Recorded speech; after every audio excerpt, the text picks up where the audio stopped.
Hello guys, my name is Liam Gorgani. I'm 6 years old. I speak 2 languages, English and Farsi. Nice to meet you. Today I want to read you The Lion King. As the morning sun rose high over the African plain, animals and birds gathered at the foot of Pride Rock. There he is, one of them cried suddenly. There's the new prince. At once, everyone cheered and stamped their feet. Welcome, they shouted. Welcome, Prince Simba. They watched in silence as Rafiki, a wise old baboon, raised the lion cub high in the air. The clouds parted and the sun rays shone down on the future kingdom. Slowly, Rafiki lowered his arms and took Simba back to his proud parents, King Mufasa and Queen Sarabi. It's a very special day. Time passed quickly for little Simba. There was so much to learn. One morning, the king showed his son around the kingdom. Remember, Mufasa warned, a good king must respect all creatures to exist in the great circle of life.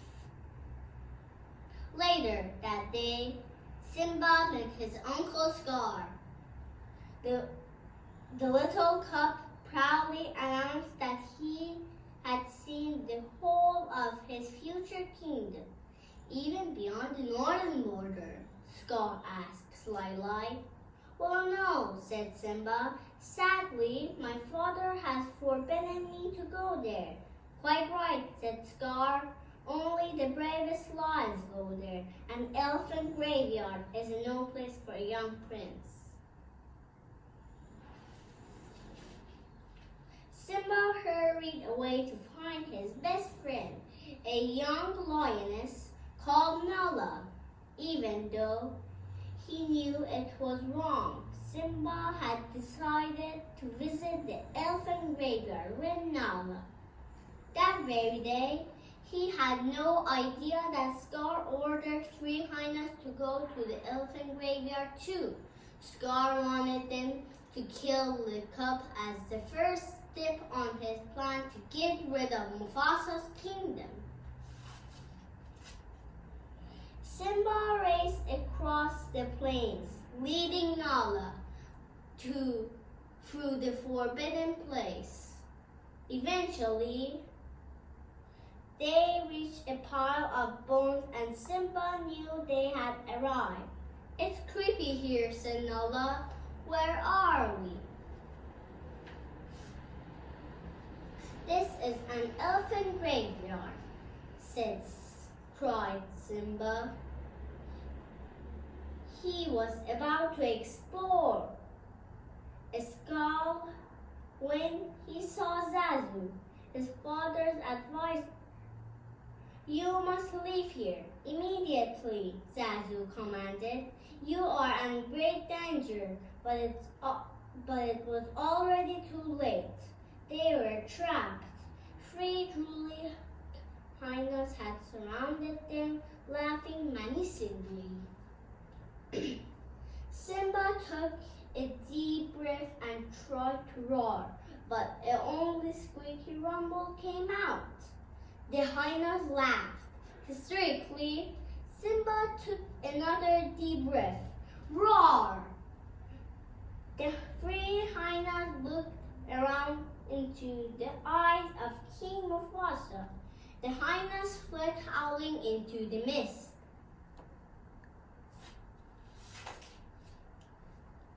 Mufasa sent Nala and Zazu ahead and walked slowly home with his son. Simba, I'm very disappointed in you. You disobeyed me and put yourself and others in great danger. Simba felt terribly. I was only trying to be brave like you. He tried to explain, being brave doesn't mean you go looking for trouble, said the king gently. The moon shone brightly above them and the stars twinkled in the dark sky. Mufasa stopped. Look at the star. From there, the great kings of the past look down on us. Just remember that they will always be there to guide you. And so will I, Simba nodded. I'll remember. So here, Simba said to his father, I'll remember. And in the end, he will remember. And we go to the next page.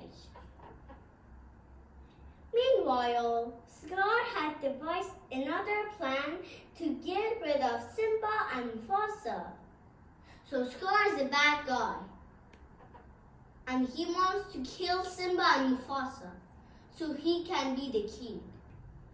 The next day, Scar led Simba to the bottom of the gorge and told him to wait for his father. Then the hyenas started stamping among the herd of wild beasts, rushing them through the gorge towards Simba. At that moment, Mufasa was walking along a ridge with Zazu. So Zazu is this parrot that you see. Now, they're going to rescue Simba. The king raced down the gorge and rescued his son, but could not save himself. He fell backwards into an over rock as the wild beast swept by him looking up. He saw his brother. Scar, help me, he cried.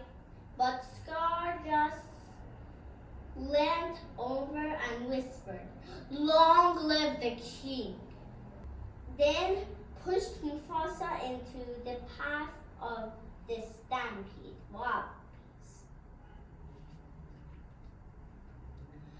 When the stampede was over, Simba ran along the gorge to his father's side. "Father," he whispered, nuzzling Mufasa's mane. But the king did not reply and Simba started sobbing. "Simba," said Scar coldly, "what have you done? This is all your fault." He lied. "The king is dead and you must never show your face in the pride again. Run away and never return." Now we can go to the next one. As Scar returned to take the royal throne at Pride Rock for himself, Simba stumbled, exhausted and frightened, through the grasslands towards the jungle. He took a few more shaky steps and collapsed. Hungry vultures circled above him. Eventually, Simba opened his eyes. A warthog called Pumbaa and Timon, a meerkat, were gazing down at him. They gently poured water into his dry mouth. "You nearly died," said Pumbaa. "We saved you." "Thanks for the help," said Simba, "but it doesn't matter. I've nowhere to go." "Why not? Stay with us," said Timon kindly. "Put your past behind you. Remember, Hakuna Matata. No worries. That's the way we live." Simba thought for a moment and decided to stay in the jungle with his new friends. "So like you're my friends." And Simba got 2 new friends. Now can we go to the next page?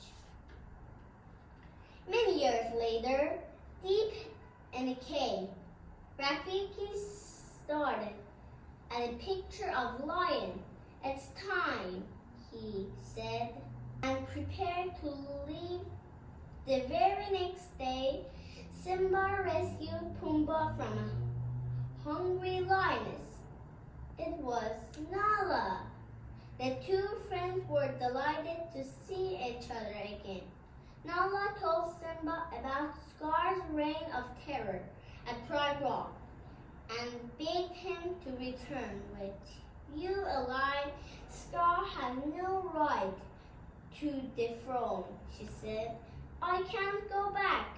I'm not fit to be a king. Simba said sadly. You could be, Nala told him. Simba showed Nala his favorite place in the jungle. It's beautiful, she said. I can't see why you like it, but it's not your home. You're hiding from the future. She turned and left his friend alone. That night, Simba lay by a stream thinking. He heard a noise and looked up. Come with me, said Rafiki. I will take you to your father. Simba followed him in wonder and disbelief to the edge of the stream. As Simba looked into the water, his reflection gradually changed shapes and became his father's. Then he heard Mufasa's voice. Simba, you must take your place in the circle of life. You are my son and the one true king. Then the reflection and Rafiki disappeared. Back at Pride Rock, the rains had been late coming and the land was parched. The hyenas paced impatiently around King Scar. We're starving, they howled. The herds have gone. There is nothing to eat. Storm clouds gathered in the distance and lightning bolts scorched the earth. As the dry grasses caught fire, huge flames swept towards Pride Rock. A lion appeared through the smoke. It was Simba. Scar longed at Simba, determined to kill him, just as he had Mufasa in the first battle that followed. Simba finally had Scar over the cliff face. Scar called the hyenas to save him, but Nala and the lioness drove them back. Simba was victorious. So Simba was a winner, and this was very huge.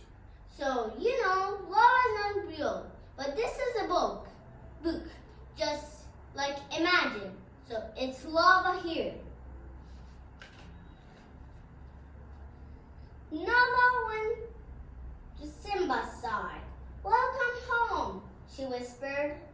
As they smiled at each other, it started to rain. The heavy drops soaked the dry ground and stair beds filled up once more. The plains came back to life and the herds returned. One draw, the animals and birds made their way again to the foot of Pride Rock, watched by the lions, Pumbaa and Timon. Rafiki picked up a tiny cup. He showed the new prince, the son of King Simba and Queen Nala, to the cheering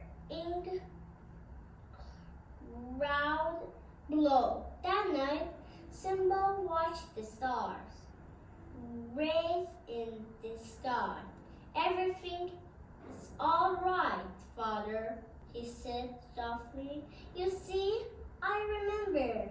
And the stars seemed to twinkle in reply. The end.